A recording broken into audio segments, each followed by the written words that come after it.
Roseanne Kenny opens the conversation by emphasizing the paramount importance of friendship and social relationships in influencing the aging process. Contrary to popular belief that genetics dictate how we age, she highlights that only about 20% of aging is genetically determined, while a remarkable 80% is within our control.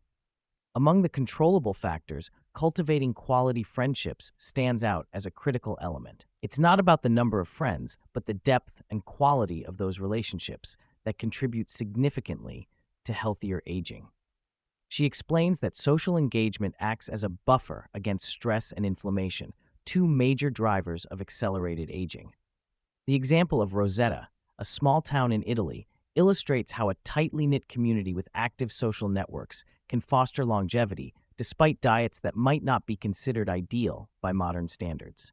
The social fabric of such communities, where multiple generations live together and civic engagement is high, creates an environment that supports both mental and physical health, underscoring that friendship and community are foundational to aging well.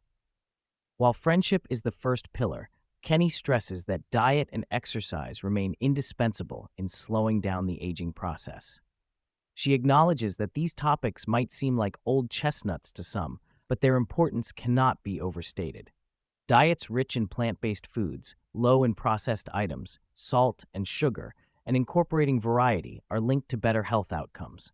She points to the blue zones, regions around the world where people live longer and healthier lives, as examples where plant-based diets and natural calorie restriction are common. Exercise, particularly movement integrated into daily life, is equally vital. Unlike modern fitness regimens that often feel disconnected from daily living, the physical activity in blue zones is purposeful. Walking to the market, chopping wood, or carrying fish, activities that naturally build strength and cardiovascular health.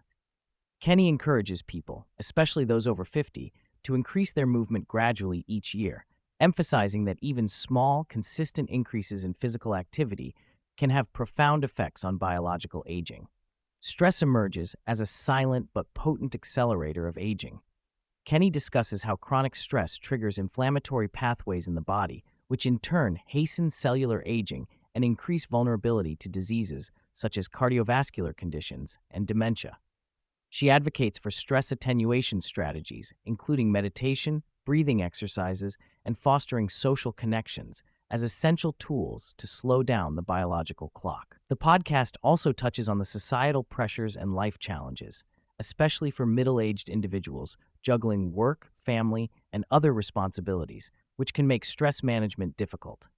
Yet, even small efforts to reduce stress can yield significant benefits. The biological impact of stress is not just theoretical. It is measurable through biomarkers and epigenetic changes, reinforcing the need to prioritize mental well-being alongside physical health.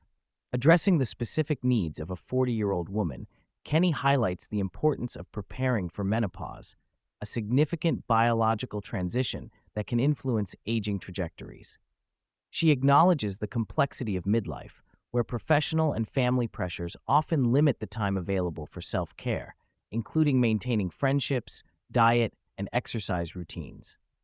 Despite these challenges, she encourages women in their 40s to engage in manageable lifestyle modifications rather than striving for perfection. The key message is that even partial adherence to healthy behaviors can positively influence aging. Kenny reflects on her own experience, noting that while she might not have made different choices in her 40s due to competing priorities, the knowledge she now possesses motivates her to focus more intentionally on these factors. For those in their 70s and beyond, the advice shifts to embracing the increased availability of time to enrich life with variety and purpose. Kenny challenges societal stereotypes that older adults should slow down or reduce their activities. Instead, she advocates for doing a little more each year, whether in physical movement, dietary variety, or creative pursuits. She underscores the importance of maintaining purpose, which can be found in simple daily activities or new challenges, to sustain mental and physical vitality. The concept of aging well is reframed not as a decline, but as an opportunity to explore new interests and deepen social connections.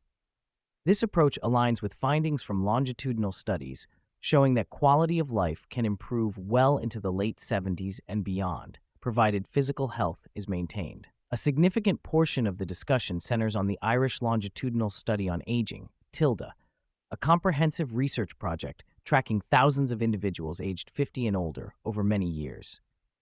Kenny explains that TILDA's longitudinal design, repeatedly assessing the same individuals every 2 years, allows researchers to observe how biological, social, and economic factors interplay over time to influence aging outcomes. TILDA's rich dataset has led to nearly 600 published papers, revealing critical insights such as the prevalence of metabolic syndrome in 40% of people over 50 in Ireland and its role in accelerating aging and increasing disease risk. The study's ability to look back at baseline data before events like strokes or heart attacks provides powerful evidence for early intervention and prevention strategies, emphasizing that chronic diseases develop over decades rather than suddenly. Metabolic syndrome, characterized by central obesity, high blood pressure, abnormal lipids, and early diabetic markers, is identified as a major contributor to accelerated aging and chronic disease. Kenny stresses the importance of regular monitoring of key biomarkers such as blood pressure, both seated and standing, lipid profiles, and hemoglobin A1C, which reflects average blood sugar levels over several months. She critiques the traditional black and white medical thresholds, advocating for a more nuanced understanding that even normal values near the upper limits warrant lifestyle interventions. For example, an HbA1c of 5.9, though technically normal, signals a risk of progressing to prediabetes and should prompt dietary and weight management efforts. This approach underscores the value of early and personalized action to slow biological aging before overt disease manifests. Kenny delves into the psychological dimensions of aging, highlighting how attitudes toward aging profoundly affect physical and cognitive health.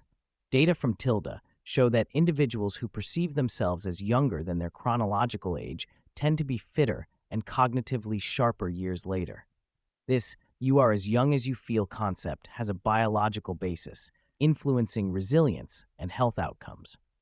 She also discusses societal ageism and its detrimental effects, noting how negative stereotypes and policies, exemplified by the cocooning of older adults during the COVID-19 pandemic, can undermine self-worth and health.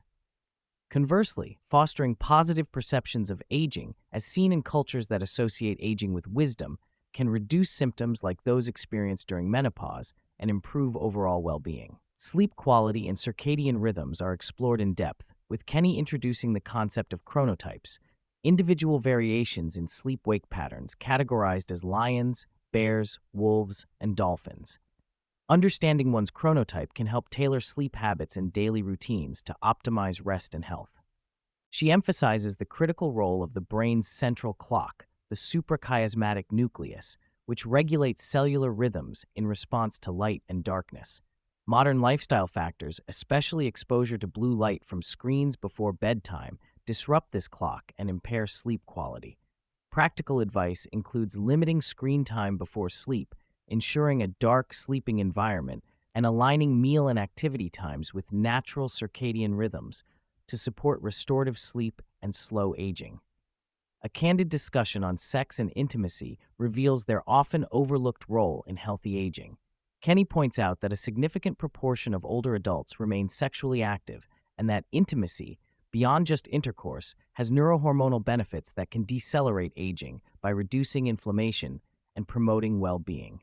She highlights that sexual dysfunction, such as erectile difficulties or vaginal dryness, can be early indicators of cardiovascular or metabolic disease and should be addressed openly with healthcare providers.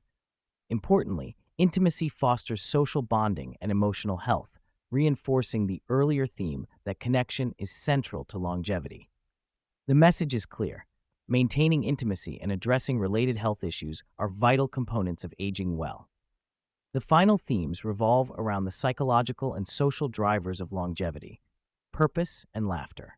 Kenny stresses that having a sense of purpose, no matter how small or seemingly mundane, is crucial for maintaining control and engagement in life. Purpose can be found in everyday tasks, hobbies, or social roles, and it contributes to better health outcomes by fostering motivation and resilience. Laughter, too, is a powerful medicine. It triggers the release of beneficial neurohormones and has been shown to reduce the risk of recurrent heart attacks by nearly half in some studies. Laughter also strengthens social bonds, creating a positive feedback loop that supports mental and physical health. Together, purpose and laughter enrich the human experience and are essential ingredients in the recipe for healthy aging.